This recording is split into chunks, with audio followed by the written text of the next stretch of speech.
I have been writing songs since I was a kid, actually. And in my home church at the time, they were recording albums with their own original songs. My dad actually is a well-known worship leader and songwriter in Switzerland who recorded with our church back then. And because of that, I always felt kind of inspired to write my own songs. From an early age on, I had the dream to record some of my songs. However, I have always kept this kind of for myself, when people ask me, for example, if I wanted to record something at one point, I always said that I didn't really know if that was for me. I think I was just insecure, maybe afraid of failing, or what people could think if they could not like what I was writing, for example. But the dream itself is something that never really let go of me in this time.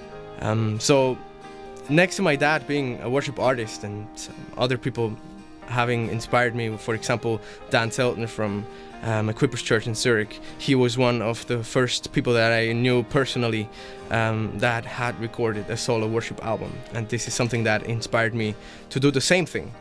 But the second person that really pushed me into recording was my friend E. He saw potential in my songs, and he's a producer, session musician, and worship pastor. He knows me really well, and he straight away knew that my songs had to be recorded and made public. The songs that I wrote in the last 3 years are part of my journey with God. They are a mix of stories and Bible passages and senses that I have had and that made me who I am today. The songs are very personal, but I always felt that these songs had to be shared with the world somehow and sang in churches.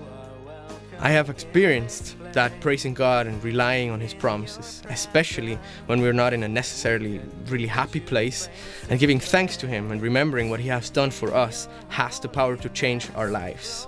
So the lyrics and melodies of my songs are meant to point you to Jesus and remind you that He is the shelter in our life when our life is a storm.